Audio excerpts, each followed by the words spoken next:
You know, in football, the big guys have the best nicknames. I mean, who can forget Refrigerator Perry? There was the kitchen, Nate Newton.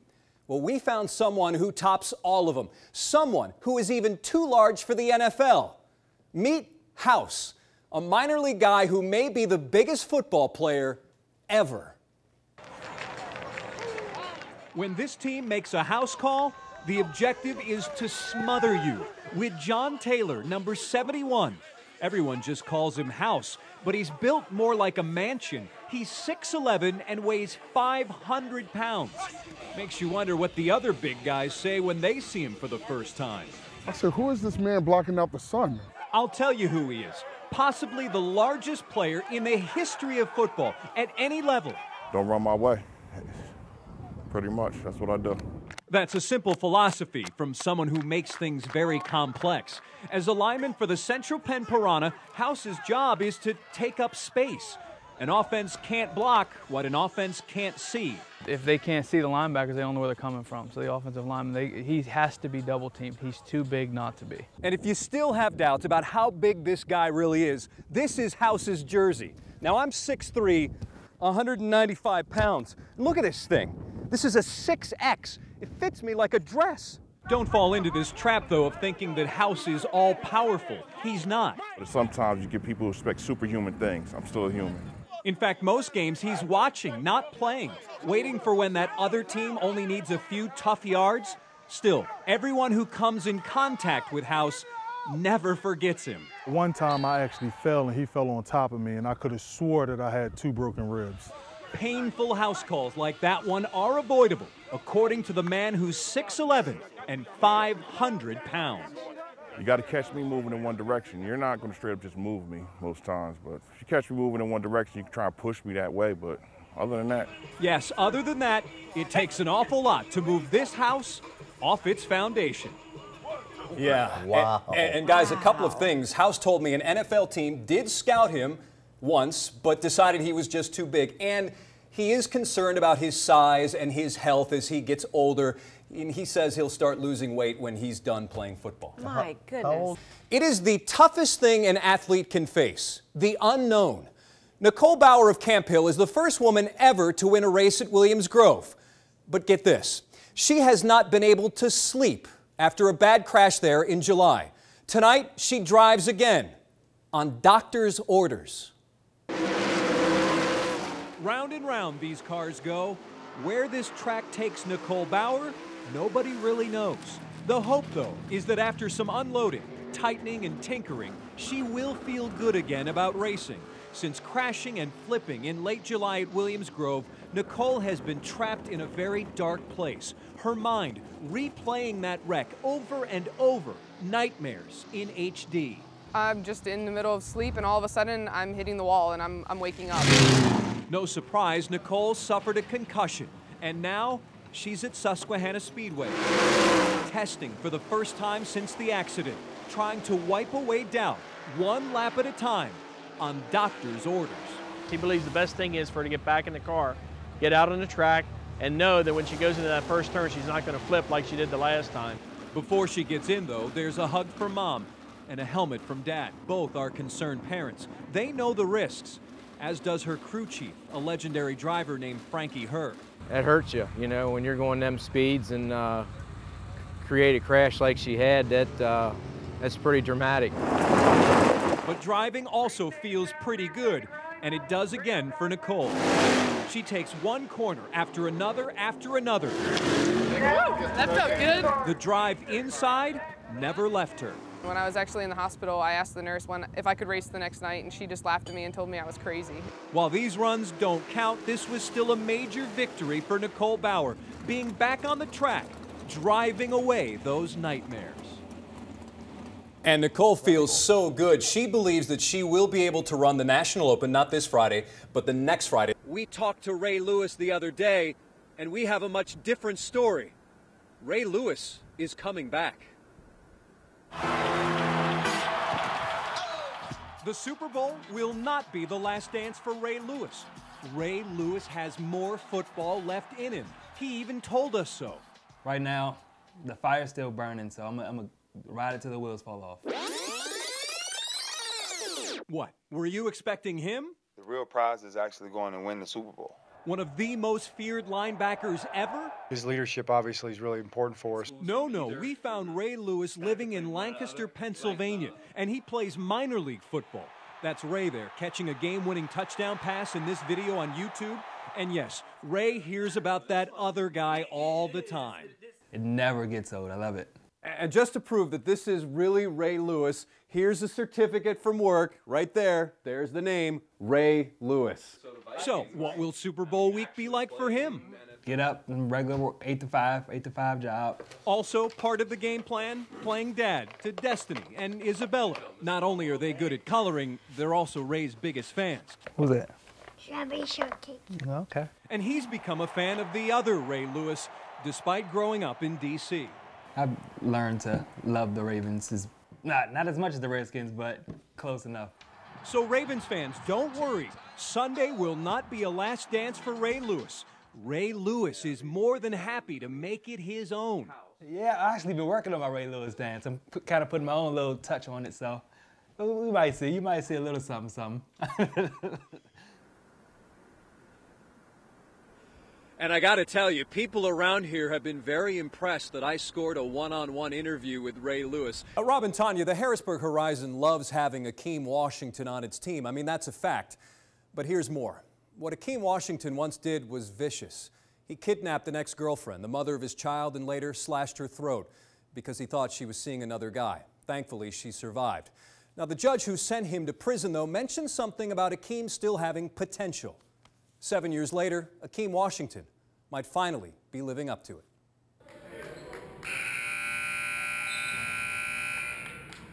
It's a gym full of have-nots. Not big enough, not fast enough, not strong enough. And there's another thing these players don't have either, a record like Akeem Washington's. Number 21 last wore a uniform sitting in prison. It gives you time to think, about mistakes you've made, think about what you want to do with your future, how you want to change. Here's what hasn't changed, size. Akeem is 6'10", and watching him now in this low-level professional league, you can definitely tell he still explodes to the hoop. He is raw, but he has got incredible natural ability. Greg Habecker, Harrisburg's assistant coach, has known Akeem since Akeem was a teenager. He pushed for him to be on this team. I believe that everybody deserves a chance. I mean, and I was certainly happy to give him the chance. I had some reservations, yes. And they were obvious, like would others accept this old high school star from McCaskey, who spent the last 4 years behind bars for such horrific crimes. Crimes that Akeem still has difficulty explaining. Just an unfortunate thing that happened. He's young, past that now. Looking forward to the future.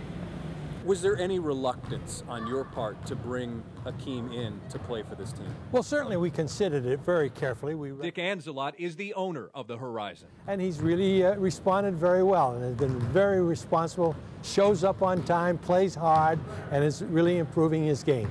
Those close to Akeem also notice a difference, including Dustin Salisbury, an old high school teammate who also happens to be Akeem's cousin. To go from his situation now to doing interviews and playing basketball is a great turnaround. He's been fantastic. I could not be happier with what he's done. I think he's really developed as a player.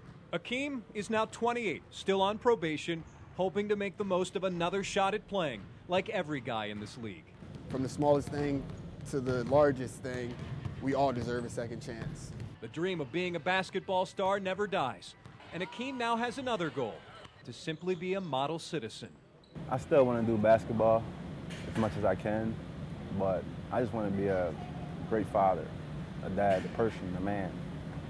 Maybe someday even a husband, a great husband. Yes, this may be a league of have-nots, but here's something they all have, hope to move on to bigger and better. And Akeem Washington now fits right in. Right now, I'm just having fun playing. And Rob and Tanya, I was hoping to talk to Akeem's ex-girlfriend. I did reach out to her about this story, but I didn't hear back. As for Akeem, off the court, he's got a job now, says he sees his son. A young ball player at Franklin and Marshall College now believes he is related to a baseball icon, one of the greats, mentioned in the same breath as Babe Ruth, Ty Cobb, and Cy Young. All right, how did we find him? Well, I was looking through some rosters, and the name just stood out to me. Little did I know that player had just found out from his own grandpa that he was related to one of the greatest pitchers ever. How would anyone know this little lefty is linked to a legend? His windup doesn't give it away. Same with that glove hand or his knee-high blue socks. But wait until you hear his name. My name is Chris Mathewson. That's right. Chris Mathewson has discovered he's related to another one, Christy Mathewson, one of the greatest pitchers ever. You know, it just proves that I guess I was supposed to play baseball. Chris was told that a lot growing up, but only recently did he really research his roots. All right, so here's the connection. Chris's father's father's father's cousin, his great-grandfather's cousin, was Christy Mathewson. Yeah, it's a bit of a reach, but if it was me, I'd be proud of that too. Christy Mathewson was from northern PA, and in the early 1900s, he was larger than life. He won 373 games. Only 2 men in history have won more. But he only lives on in black and white, not high definition. That's why many of Chris's teammates didn't know what to make of all this. There are a few guys that don't even know who Christy Mathewson is, unfortunately. So they don't get the connection? No, they don't, but we're trying to teach them all.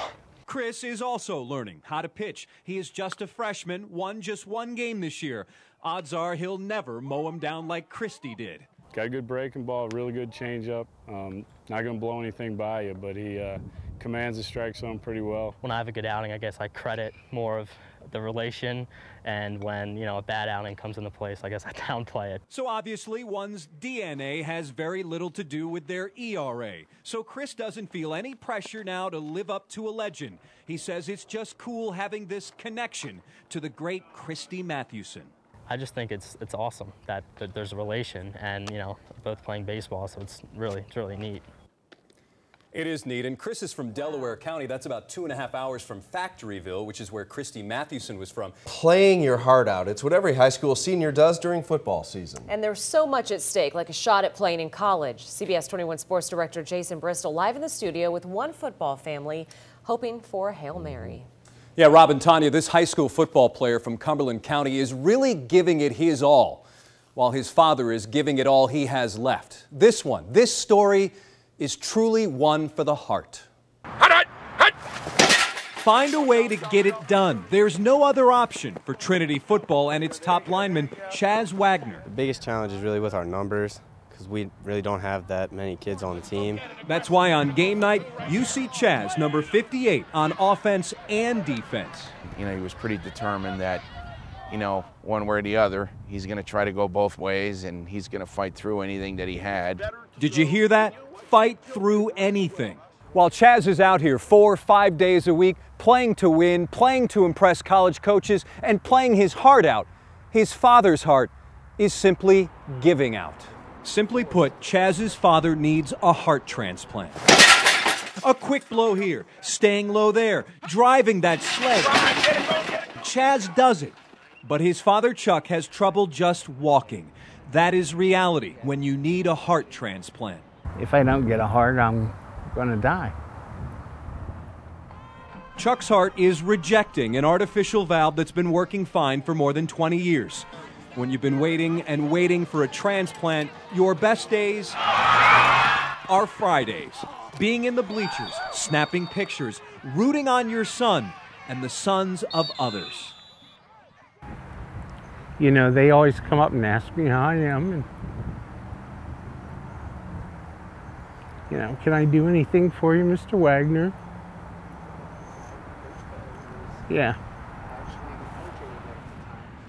Doctors tell Chuck his heart is now working at 15%. Chaz feels differently. He sees Dad giving it 100%, finding a way to get it done, even though he has little control over the final outcome. And that inspires him. I can use him as an example of, like, never stop trying, always persevere. You know, you can always get through it. So everything that comes my way, I just try and push through it. And Chuck has been on a transplant waiting list now for 3 years. He's moved up that list a little, but every day Chaz, the family, the team pray for the miracle of a new heart.